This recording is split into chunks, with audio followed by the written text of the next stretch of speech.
Yon Mallory a été accusée d'agression sexuelle par plusieurs jeunes femmes. La mannequin Charlotte Lemay, qui a été l'une des premières à dénoncer les agissements du paroglier de 36 ans, livre aujourd'hui sa version des faits dans les colonnes du Parisien. En novembre dernier, le Parisien révélait qu'une enquête a été ouverte à l'encontre du parolier Yon Mallory, après le dépôt de 4 plaintes concernant des agressions sexuelles. Clamant être la victime d'un préjudice immense alors qu'il est innocent, l'artiste de 36 ans a affirmé n'avoir jamais agressé une femme. Il reconnaît et assume que sa seule erreur est d'avoir versé du MDMA, note de la rédaction, l'équivalent de l'ecstasy, dans le verre d'une jeune femme à son insu. Si l'identité de cette jeune femme était un mystère, nous apprenons aujourd'hui qu'il s'agit du mannequin Charlotte Lemay. La jolie brune de 27 ans qui dit connaître l'accusé depuis une dizaine d'années est en effet sortie du silence dans les colonnes du Parisien. Charlotte Lemay explique que Yon Mallory a été le petit ami d'une de ses meilleures amies et il a travaillé avec sa sœur, qui est également parolière. Depuis leur rencontre, il l'aurait plusieurs fois invitée à des soirées.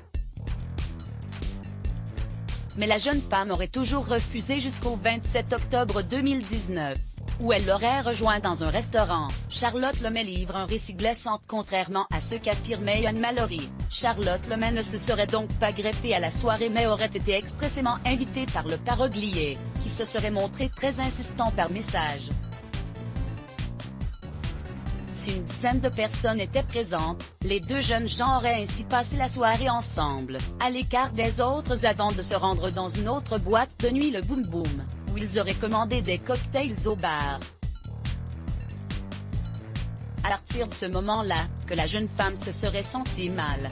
Il essaie de m'étreindre, cela me dérange. Je suis dans un état second, comme si j'avais énormément bu, ce qui n'est pas le cas, se souvient Charlotte Lemay. La soirée se serait ensuite poursuivie dans un troisième établissement, où la jeune n'aurait eu de cesse de commander des verres d'eau afin de se rafraîchir.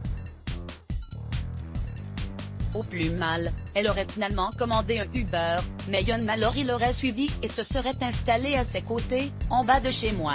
Au moment de sortir de la voiture, il prend mon visage dans ses mains et m'embrasse de force. Je prétexte ma grande fatigue et la présence de mes parents, assure-t-elle. Le lendemain, la mannequin s'est rendue à l'hôpital Bichat pour réaliser des analyses toxicologiques, qui ont révélé de MDMA et d'amphétamine. Plus tard, j'ai pu avoir accès aux vidéos de surveillance du Boom Boom où on le voit distinctement mettre en cachette la drogue dans mon verre, révèle la jeune femme, qui vient de sortir du silence pour que le parolier ne puisse plus nuire à aucune femme. Par ES.